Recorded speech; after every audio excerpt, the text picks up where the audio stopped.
Good evening, everybody.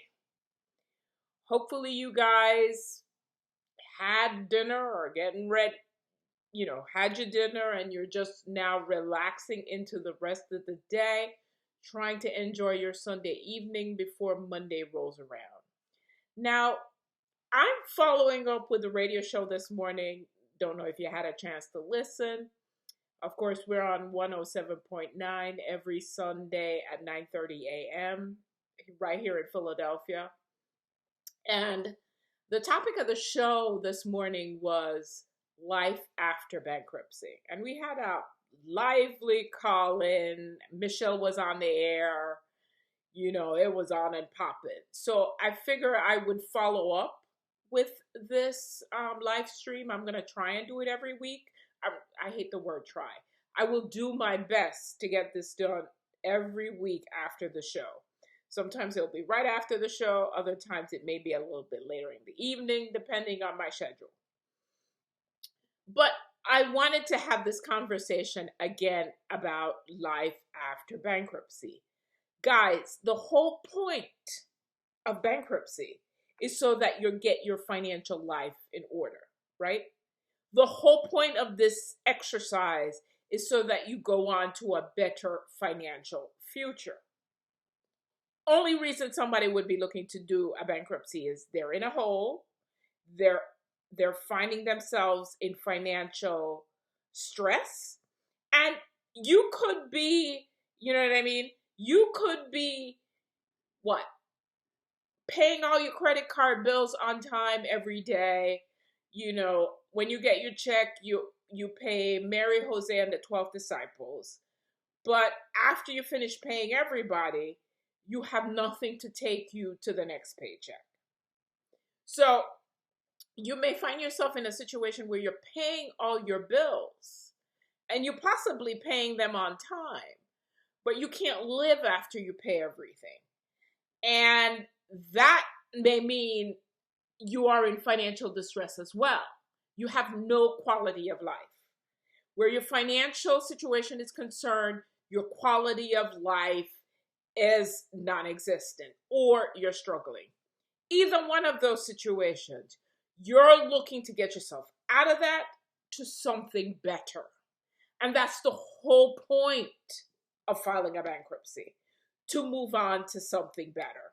Now, many of you believe that after bankruptcy, you can't do anything for 10 years. You have no credit for whatever years you've heard and, they and them tell you. You're basically frozen in time for 10 years. That's not true.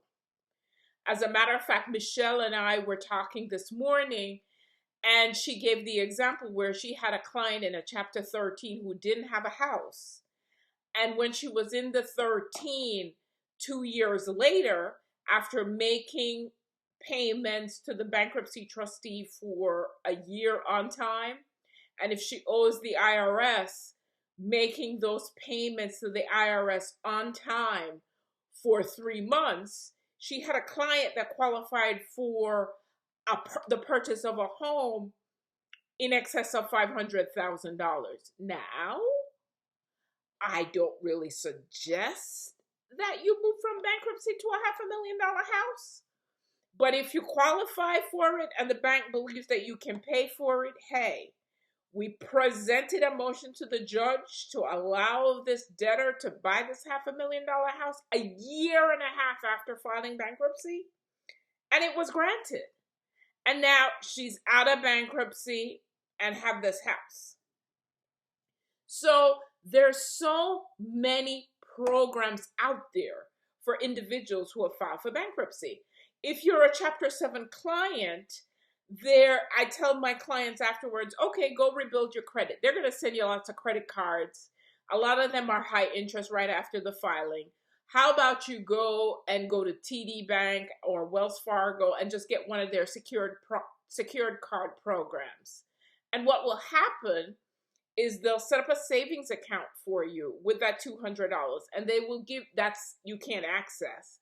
and they'll give you a card for $200 saying Wells Fargo or TD Bank on it.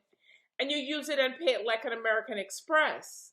And before you know it, your credit score is back in the 700s and you qualify for an FHA mortgage 2 years after filing. And that's a FHA mortgage is a mortgage backed by the full faith and credit of your federal government. So you can get a mortgage that's secured or backed by the federal government 2 years after filing a Chapter 7. You know, you could actually get a regular mortgage, a conventional mortgage, right after filing.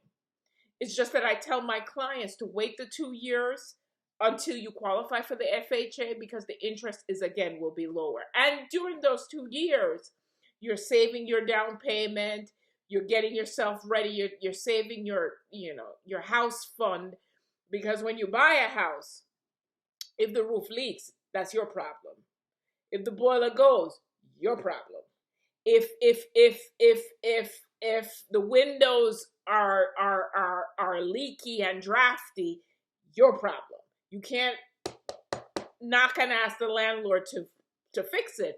That's your problem. So when you're going into a house, you want to make sure you have money to the side. That's just your house money for when stuff breaks. And stuff always breaks. I don't even care if you have a brand new house. Stuff breaks and you're going to have to fix it, right? So the stories and the fairy tales that they tell you that you won't get a house, you won't qualify for a car, you won't be able to do that anything, that's really nonsense. And it's nonsense because, first of all, just by the act of you filing bankruptcy, your credit score will go up. Why? And this is a concept that's really like foreign to many of you. But think about it. When you file bankruptcy, on your credit report, you have a lot of debt, right? And the debt is pushing down on your credit score because your DTI, your debt to income ratio, is really high. What happens after you file a bankruptcy? Well, after you file a bankruptcy, you still have your income, but the debt is gone. So now what does your DTI look like? Right. Now your DTI is great because you don't have no debt and you have income. And what that means to a creditor is, or even a landlord, if you went to try and rent an apartment and you have all these debts and all these judgments and all these past due, you haven't paid your rent, all this stuff is on your credit report. When your landlord pulls your credit report, what are you going to do? They're going to, wait a minute, do I really want to rent to this person who have all these other obligations out there? You know, even though they make a decent income or have income, they have all these obligations. Do I really want to rent to that person?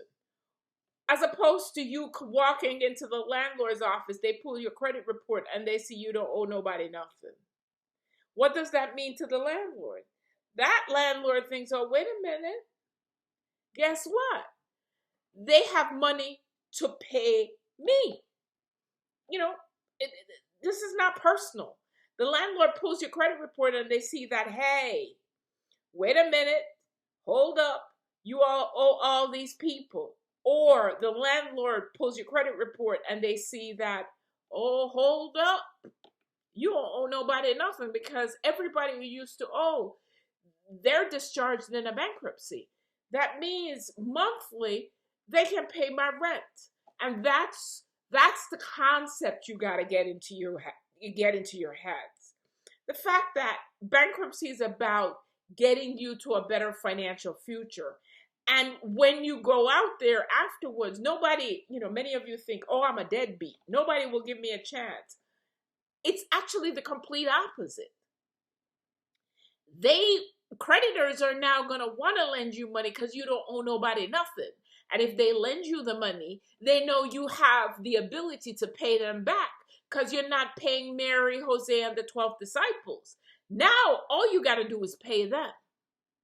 So, guys, get out of this fallacy that, once we file bankruptcy, we're dead to the world. As a matter of fact, when you file bankruptcy, you're giving yourself a new lease on life, on your financial life. And you can get yourself right back into trouble 2 years later. I do not suggest that, because your credit score will be back in the 700s within 18 months, and it just goes up naturally. You go get Michelle was talking about a self card, and I was looking it up.